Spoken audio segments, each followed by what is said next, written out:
नमस्कार दोस्तों, मैं मोहित कपूर जनरल ज्ञान में मोहित पे आप सभी का बहुत बहुत स्वागत करता हूं। और इस वाले लेक्चर में मैंने आपको लास्ट में बताया था हॉट स्पॉट पार्ट 1 और मैंने आपको एक जनरल मैप में वर्ल्ड मैप में बताया था कि इंडिया में कितने हॉट स्पॉट हैं। तो हॉट स्पॉट के बारे में जो कुछ पॉइंट्स थे वो मैं आपको बता चुका था। यहाँ हम इंडिया के जो भी हॉट स्पॉट्स हैं उनकी बात करेंगे, ठीक है। तो आज का हमारा जो टॉपिक है जो हम स्टार्ट कर रहे हैं इसमें एक बार वॉइस चेक कर लेते हैं। हाँ ठीक है। तो आज अपना जो टॉपिक है वो कौन सा है? Hot spot part 2। Hot spot part 2। Hot spot part 2, ठीक है। और हिंदी हो इंग्लिश हो हॉट स्पॉट ही कहते हैं। हालांकि मैं आपको पार्ट 1 में बता चुका था कि जो हॉट स्पॉट होते हैं उनको हिंदी में प्रॉपर हिंदी में बोलते हैं रक्त तप्त संवेदनशील क्षेत्र। दोस्तों अगर आप हमारे चैनल पे नए हैं तो चैनल को सब्सक्राइब जरूर कर लेना।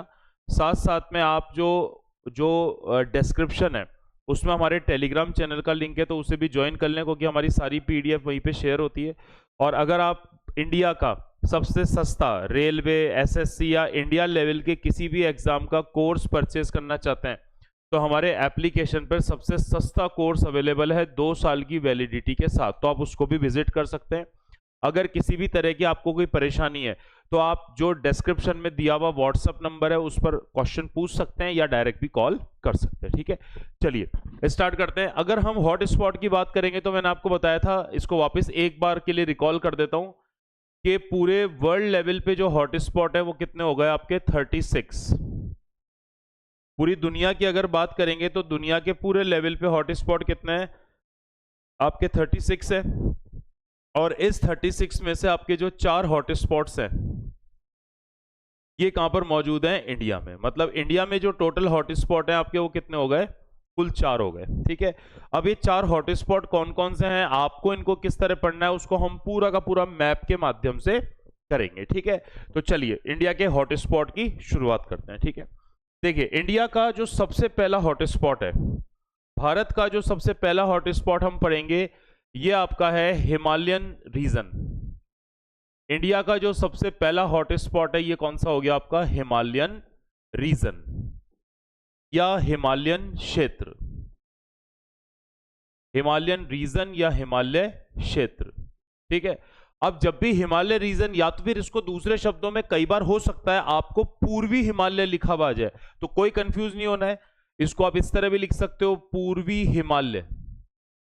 इसको आप क्या लिख सकते हो? पूर्वी हिमालय या ईस्टर्न हिमालय। पूर्वी हिमालय या ईस्टर्न हिमालय, ठीक है। इस तरह आप इसको याद रख सकते हो। अब मैं ये सारी चीज आपको पहले मैप से बताता हूं। वर्ल्ड और इंडिया के दोनों के मैप एक बार ओपन कर लेते हैं ताकि आपको अच्छे से समझ में आए, ठीक है। तो देखो सबसे पहले तो हम लेते हैं इसमें इंडिया का मैप। सबसे पहले इसमें हम लेंगे मैप ऑफ इंडिया। तो ये इंडिया का एक तो मैप ले लेते हैं ताकि इंडिया में जब मैं आपके इसके स्टेट समझाऊं तो आपको इसमें किसी तरह की कोई दिक्कत ना आए, ठीक है। तो एक तो इसमें ले लेते हैं हम इंडिया वाला मैप, ठीक है, जिसको हम समझते रहेंगे। और दूसरा हम इसमें ले लेते हैं वर्ल्ड मैप। सेकंड हम इसमें ले लेते हैं कौन सा? वर्ल्ड मैप ले लेते हैं, ठीक है। और बाकी अगर कोई प्रॉब्लम आएगी तो उनको भी हम अच्छे से चीजों को समझते हुए चलेंगे, ठीक है। एक बार इसको स्क्रीन फिट कर देते हैं पूरी तरह से। चलो बहुत बढ़िया, ठीक है। तो अब आपको ये वर्ल्ड मैप में भी चीजें थोड़ी सी अच्छी से समझ में आ जाएगी, चीजें आपकी क्या हो जाएगी? क्लियर हो जाएगी, ठीक है। तो आपको मैंने जो सबसे पहला हॉट स्पॉट बताया जो हम पढ़ने जा रहे हैं वो कौन सा बताया? हिमालयन रीजन या पूर्वी हिमालय। इसमें भारत के जिन राज्यों में या भारत के जिन केंद्र शासित प्रदेशों में हिमालय का विस्तार है वो सारे के सारे आते हैं। यानी आपसे सबसे पहले ये पूछेगा कि इसमें इस हिमालयन रीजन में जो इंडिया के कौन कौन से पार्ट आ रहे हैं, इंडिया यानी भारत के कौन कौन से पार्ट आ रहे हैं। तो इसमें भारत के सबसे पहले 2 तो पूरे इंपॉर्टेंट यूटी आएंगे। यूटी का मतलब क्या है? यूनियन टेरिटरी, या हिंदी में इसको बोलेंगे हम केंद्र शासित प्रदेश। यूनियन टेरिटरीज या इसको क्या बोलेंगे? केंद्र शासित प्रदेश कहेंगे, ठीक है। तो इसमें 2 यूटी हैं, अभी आपको मैप में भी नोट कराऊंगा। तो इसमें जो फर्स्ट यूटी आपका आता है ये तो आता है जम्मू एंड कश्मीर। एक तो कौन सा आता है, जम्मू एंड कश्मीर, और दूसरा यूटी जो आता है वो कौन सा आता है, लद्दाख। क्योंकि जम्मू कश्मीर राज्य था 2019 तक, और 2019 में 31 अक्टूबर से इसको बना दिया गया केंद्र शासित प्रदेश। तो दो तो ये हो गए आपके, ठीक है। फिर पूछता है कि इसके अंदर इंडिया के आपके स्टेट्स कितने आएंगे, तो जो मेन कंप्लीट स्टेट्स आएंगे वो 4 आएंगे। भारत के जो स्टेट्स आएंगे या भारत के जो राज्य आएंगे वो टोटल कितने आएंगे, इसमें 4 राज्य आएंगे। अब 4 राज्य कौन कौन से हैं, तो पहले मैं लिख देता हूं। सबसे पहला राज्य आएगा कौन सा, हिमाचल प्रदेश। सबसे पहला इसमें राज्य कौन सा आता है आपका, हिमाचल प्रदेश, ठीक है। हिमाचल प्रदेश के बाद इसमें आपका अगला स्टेट कौन सा आता है, उत्तराखंड। अगला स्टेट कौन सा हो गया इसमें, उत्तराखंड। उत्तराखंड के बाद इसमें तीसरा स्टेट जो आपका आता है वो आता है सिक्किम। तीसरा स्टेट कौन सा आता है, सिक्किम। सिक्किम। और सिक्किम के बाद इसमें फिर चौथा और लास्ट स्टेट आता है वो आता है अरुणाचल प्रदेश। अरुणाचल प्रदेश। बाईलैंग्वेज लिखते हैं क्योंकि जो हिंदी और इंग्लिश दोनों मीडियम के स्टूडेंट्स हैं उन्हें किसी भी तरह की कोई दिक्कत ना हो। तो ये आपका कौन सा हो गया, अरुणाचल प्रदेश। अरुणाचल प्रदेश, ठीक है। अब पॉइंट समझना, पहले मैं आपको इसको इंडिया के मैप में एक बार लोकेट करके बता देता हूं। देखो इन चारों को अगर आप इंडिया के मैप में लोकेट करोगे तो आपका पूर्वी हिमालयन क्षेत्र सबसे पहले मैं बता रहा हूं। तो पूर्वी हिमालयन में देखो एक तो आएगा आपका कौन सा, जो स्टेट आएगा वो कौन सा आएगा, जम्मू कश्मीर। सबसे पहले तो आपका कौन सा आएगा, जम्मू एंड कश्मीर आएगा। विजिबल होगा उम्मीद है, एक बार देख लेते हैं। हाँ ठीक है, थोड़ा सा मार्कर डार्क कर देते हैं ताकि फटाफट चीजें समझ में आए आपको। देखो देखो, तो सबसे पहला तो हो गया जम्मू एंड कश्मीर, दूसरा हो गया आपका कौन सा, लद्दाख। अभी आपको मैंने बताया ये दो आपकी कौन सी है, यूटी है या यूनियन टेरिटरीज है। उसके बाद अगला आता है हिमाचल प्रदेश। हिमाचल प्रदेश के बाद उत्तराखंड। उत्तराखंड के बाद आता है सिक्किम, और सिक्किम के बाद आता है कौन सा, अरुणाचल प्रदेश। तो कुल मिलाकर आपको ध्यान रखना है कि ये जो पूरा जोन है इसमें ये पूर्वी हिमालयन हॉटस्पॉट फैला हुआ है। ये इंडिया के अलावा और भी देशों में कौन कौन से देश हैं, एक तो नेपाल और दूसरा भूटान। तो नेपाल और भूटान में भी फैला हुआ है, ध्यान रखना। तो एज अ कंट्री नेपाल भी आएगा और एज अ कंट्री कौन सा आएगा, भूटान भी आएगा, ठीक है। तो ये थोड़ा सा जो पॉइंट है आपको क्या रखना है, ध्यान रखना है, ठीक है। तो मैं वहीं पर पीछे जा रहा हूं, एक बार देखो। ये देखो, ये तो 4 स्टेट में फैला हुआ है, इंडिया के स्टेट तो 4 हो गए और 2 आपके क्या हो गए, अच्छे से क्लियर होना चाहिए एक एक चीज है, ठीक है। ये हो गए। अब आपसे पूछता है ये कौन कौन सी, ये जो क्षेत्र है ये कौन कौन सी कंट्रीज में फैला हुआ है। ये जो क्षेत्र है ये आपके कौन कौन से कंट्रीज में फैला हुआ है, मतलब कौन कौन से देशों में फैला हुआ है, देश। तो सीधी सी बात है, इसमें टोटल कितने देश आएंगे आपके, 3 आएंगे। 3 में भी आपने देखा होगा सबसे मेन विस्तार इसका कहां हो गया, इंडिया यानी भारत में। सबसे ज्यादा विस्तार इसका किस में हो गया, भारत में हो गया, ठीक है। उसके अलावा इसका विस्तार कौन से देश में, नेपाल में। उसके अलावा विस्तार कहां पर हो गया, नेपाल में, और नेपाल के बाद हो गया भूटान में, ठीक है। तो ये आपका कौन सा हो गया, भूटान। क्लियर है यहां तक, ये यहां तक उम्मीद है सबको क्लियर होगा। अब यहां से एक और देखो, इजी से इजी क्वेश्चन आपका क्या आएगा, आपसे पूछेगा हॉटस्पॉट कौन कौन से हैं, निम्न में से कौन कौन से हॉटस्पॉट हैं बताओ। ये तो नाम से काम हो जाता है, पर अंदर का मटेरियल आजकल आने लगा है तो वो आपको ध्यान रखना है। अब आपसे पूछा जाता है इस क्षेत्र में क्या क्या पाया जाता है, तो बायोडायवर्सिटी भी मैं इस क्षेत्र की आपको लिखवा रहा हूं, तो समझना। देखो इसमें अगर मैं बायोडायवर्सिटी की बात करूंगा, मतलब पूर्वी हिमालयन में आपकी कौन कौन सी बायोडायवर्सिटी पाई जाती है।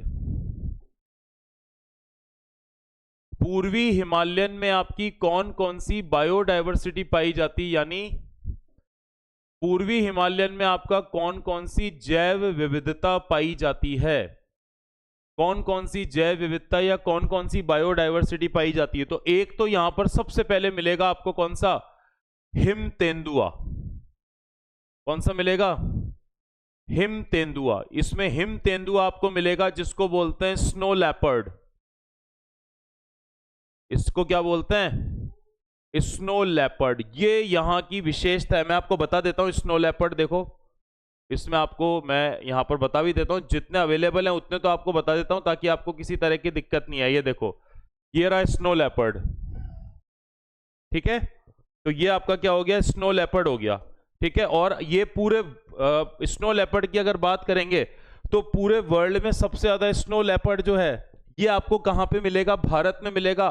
और लद्दाख में जब आप पढ़ते हो नेशनल पार्क, तो उसमें एक होता है आपका कौन सा, हेमिस नेशनल पार्क, वहां पर पाया जाता है। ये बर्फ में रहता है और जनरली गर्मियों में ये नीचे की तरफ क्या होता है, उतर के आता है। तो ये कौन सा हो गया आपका, स्नो लेपर्ड हो गया, ठीक है। अच्छा, दूसरा इस वाले क्षेत्र में, इस क्षेत्र में आपका जो दूसरा एनिमल मिलता है ये कौन सा मिलता है, इसको बोलते हैं याक। ये जो दूसरा मिलता है इसको क्या बोला जाता है, याक बोला जाता है, ठीक है। अब याक क्या होता है, आपने देखा होगा लद्दाख में, हिमाचल में जो हाई एल्टीट्यूड वाले एरियाज हैं उसमें लोग याक का ही दूध पीते हैं। अब याक क्या हो गया, तो वो भी देख लो आप। इसमें जो याक होता है वो कैसा होता है, ये भी आपने कई बार देखा होगा, मैं इसमें आपको बता ही देता हूं जो क्लियर, ठीक है। ये क्या हो गया आपका, याक हो गया। दूसरा कौन सा है, याक है, ठीक है। एक तो ये पॉइंट आपको इसमें ध्यान रखना है। और उसके अलावा ये पूरा जो बेल्ट है इसमें आपको और एक और जैसे मिलता है जिसको बोलते हैं हिमालयन तहर। तहर का इमेज इसमें है नहीं, पर ये एक तरह से हिरण जैसा और बकरी जैसा दिखने वाला होता है। तो तीसरा जो होता है वो कौन सा होता है, हिमालयन, हिमालयन तहर। कौन सा होता है, हिमालयन तहर। हिंदी में भी लिख देता हूं। एक जो होता है वो कौन सा होता है आपका, हिमालयन तहर होता है, ठीक है। ये बकरी और हिरण का मिक्स फॉर्म ऑफ मान सकते हो। तो वो भी आपको काफी ज्यादा क्या मिलेगा, इस क्षेत्र में मिलेगा। यहां पर एक डियर भी मिलता है, जैसे यहीं पर इसी क्षेत्र में आपको मिलता है कौन सा, कस्तूरी मृग। इसी क्षेत्र में आपको मिलेगा कौन सा, कस्तूरी मृग। इसको जनरली बोलते हैं मस्क डियर। कस्तूरी मृग मिलता है, और कस्तूरी मृग जो होता है उसको क्या बोला जाता है, मस्क डियर के नाम से जाना जाता है। क्लियर है आपको यहां पर, तो एक तो ये चीज इसमें ध्यान रखना, ठीक है।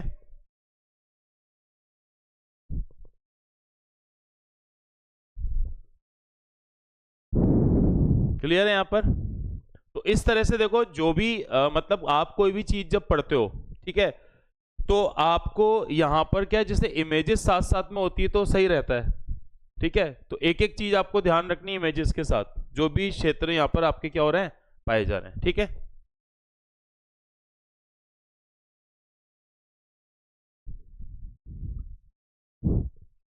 ठीक है, चलो।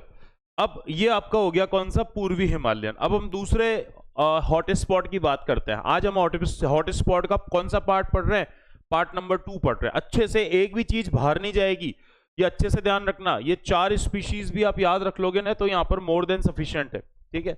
चलिए अगला हॉट स्पॉट देखते हैं। अगला हॉट स्पॉट जो है सेकंड नंबर का, ये आपका हो गया कौन सा, इंडो बर्मा। अगला जो हॉट स्पॉट हो गया वो कौन सा हो गया, इंडो बर्मा। अब मैंने आपको पार्ट 1 में पहले भी बताया था, पार्ट 1 में आपको मैंने पहले भी बताया था कौन सा, इंडो बर्मा वाला। ये जो इंडो बर्मा है इसमें नाम तो 2 ही देशों का आ रहा है, पर ये 2 से ज्यादा देशों में फैला हुआ है। 2 से ज्यादा देशों में फैला हुआ है। तो एक तो ये पूरे वर्ल्ड का सबसे लार्जेस्ट हॉट स्पॉट है। एक लाइन वापस लिख देता हूं, ये जो है ये सबसे लार्जेस्ट हॉटस्पॉट माना जाता है, सबसे बड़ा हॉटस्पॉट माना जाता है, क्योंकि इसका एरिया है 23,73,000 किलोमीटर स्क्वायर। इसका जो टोटल एरिया है वो कितना है, 23,73,000 किलोमीटर स्क्वायर है। तो सबसे पहले बात कर लेते हैं ये भारत के कौन कौन से स्टेट में फैला हुआ है। तो देखो, अगर इंडिया में देखेंगे तो इंडिया में इसका जो मेन विस्तार है वो टोटल कितने स्टेट्स में, 4 स्टेट्स में। इंडिया में जो ये फैला हुआ है ये कितने स्टेट में फैला हुआ है आपका, टोटल 4 स्टेट में फैला हुआ है। ये 4 स्टेट आपके कौन कौन से हैं, तो थोड़ा सा इसमें ध्यान रखना। देखो, इसमें पहला स्टेट आता है, मैं भी आपको मैप में भी बता दूंगा। पहला स्टेट है अरुणाचल, पहला स्टेट इसमें जो हो गया वो कौन सा हो गया, अरुणाचल प्रदेश हो गया। ठीक है, लिख देते हैं दोनों लैंग्वेज में ही ताकि आपके कोई समस्या ना हो। First state is Arunachal Pradesh, okay. The second state is Nagaland. The second state is Nagaland. दूसरा राज्य हो गया कौन सा, नागालैंड। ये मैं सीक्वेंस में लिखवा रहा हूं। The third state is Manipur. The third state is Manipur, Manipur, okay. And the fourth and last state is Mizoram. The last state is Mizoram.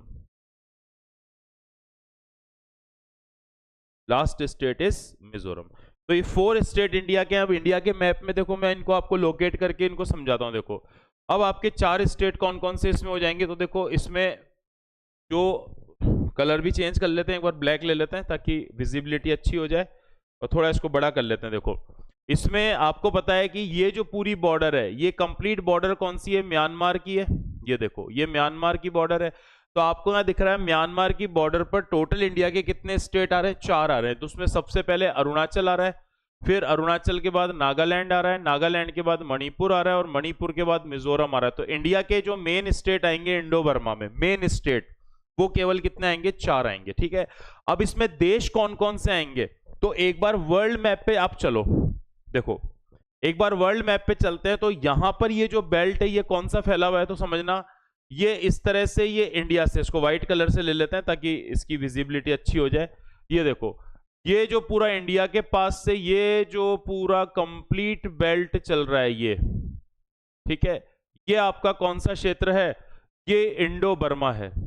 ये जो क्षेत्र है ये पूरा का पूरा कौन सा एरिया है आपका, इंडो बर्मा।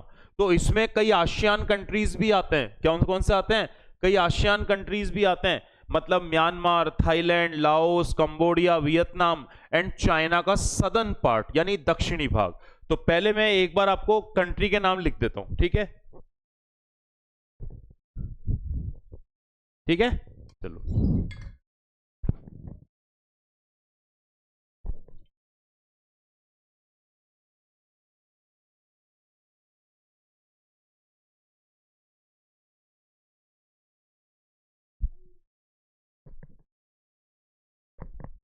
अब देखिए, अब इंडो बर्मा की बात करते हैं, यहां पर चलते हैं एक बार। इसमें अपन जो पढ़ रहे थे ये रहा। अब इसमें सबसे पहले अपन लिख देते हैं कंट्रीज। इसमें आपके कंट्रीज कौन कौन सी आएगी, तो ध्यान रखना जो इंडो बर्मा है ये कितनी कंट्रीज में फैला हुआ है, कौन कौन सी कंट्रीज में या कौन कौन से देशों में फैला हुआ है, ये भी देख लो। नाम से केवल डिसाइड नहीं होगा, इसलिए आपको कंफर्म ये सब चीज पड़ेगी। देखो इसमें एक कंट्री तो आ गई कौन सी, इंडिया, यानी भारत में तो इसका विस्तार है ही है क्योंकि भारत के नाम पर है। फिर भारत का पड़ोसी देश जो भारत से बॉर्डर बनाता है कौन सा हो गया, म्यांमार। अगला कंट्री कौन सा हो गया इसमें, म्यांमार। और म्यांमार को ही पुराने समय में क्या बोलते थे, बर्मा। पहले इसका नाम क्या था, बर्मा था। नेक्स्ट इसके बाद जो अगला कंट्री आएगा इसमें वो हो गया कौन सा, थाईलैंड। अगला देश जो इसमें आएगा वो कौन सा हो गया, थाईलैंड, क्योंकि म्यांमार से बॉर्डर टच होती है थाईलैंड की। थाईलैंड के बाद जो अगला कंट्री आएगा ये कौन सा हो गया, लाओस। थाईलैंड के बाद अगला कंट्री जो आता है ये कौन सा हो गया, लाओस। ठीक है, लाओस के बाद फिर अगला कंट्री आता है ये हो गया कंबोडिया। लाओस के बाद जो अगला देश आएगा ये कौन सा हो गया आपका, कंबोडिया। और कंबोडिया के बाद फिर कंट्री आता है ये हो गया वियतनाम। कंबोडिया के बाद ये सारे याद रखने पड़ेंगे, इसलिए मैं आपको अच्छे से डिटेल में बता रहा हूं ताकि क्वेश्चन बाहर नहीं जा पाए, और मैप से इसलिए बता रहा हूं ताकि समझना इजी है। और फिर एक आएगा इसमें दक्षिणी चीन। चीन पूरा नहीं आएगा, केवल थोड़ा सा पार्ट आएगा, कौन सा, दक्षिणी साउथ चाइना। तो ये सारे इसमें क्या आ जाते हैं, कंट्री आ जाते हैं। अब आपसे वही पूछा जाता है कि यहाँ की बायोडायवर्सिटी क्या है, तो वो अब अगला पॉइंट अपन पढ़ते हैं कि इस क्षेत्र में पाई जाने वाली बायोडायवर्सिटी कौन कौन सी है। इस कंट्री में पाई जाने वाली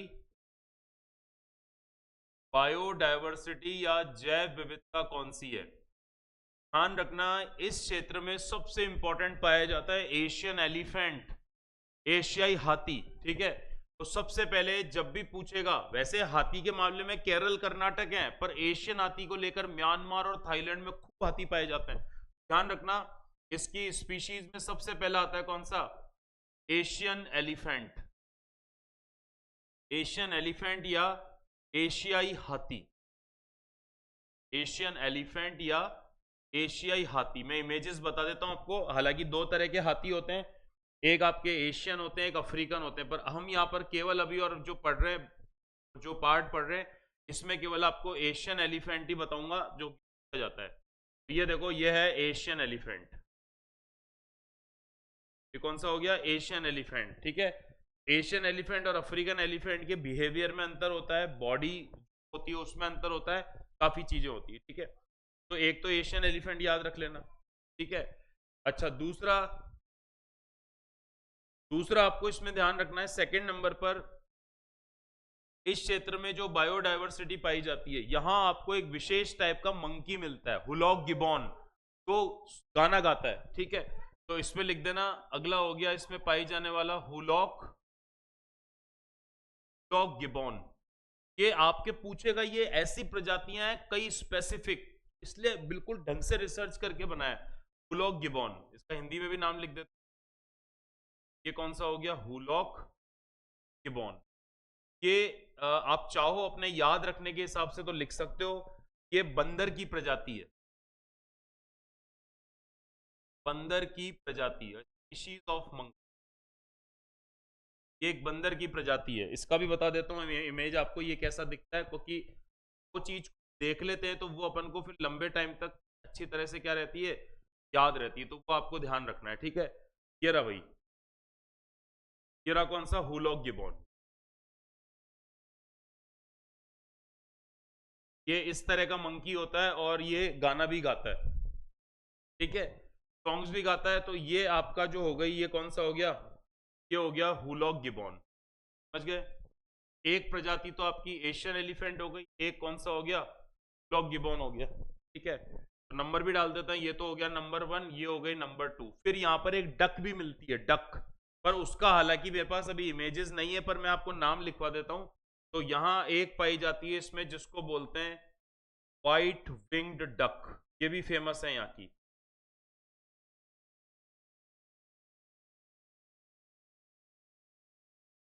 व्हाइट विंग्ड डक यानी सफेद पंख वाली बतख।